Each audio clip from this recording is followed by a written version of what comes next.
আসসালামু আলাইকুম বন্ধুরা, কেমন আছেন সবাই? আপনাদের দেখাবো এই যে আমার হাঁসের বাচ্চা উঠছে। এই যে দেখুন এগুলা উঠছে।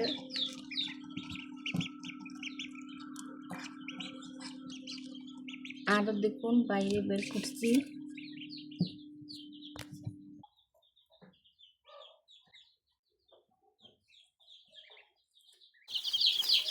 এই দেখেন এই হাঁসের বাচ্চা এবং মুরগির বাচ্চাগুলো সবগুলাই মেশিন থেকে উঠছে। এখন মাশাআল্লাহ এরা সবাই ভালো আছে, সুস্থ আছে।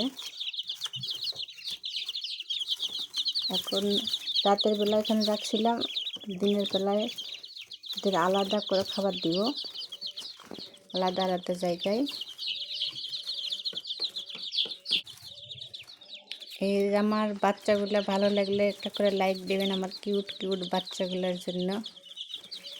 আজকের মতো পর্যন্ত, আল্লাহ হাফেজ।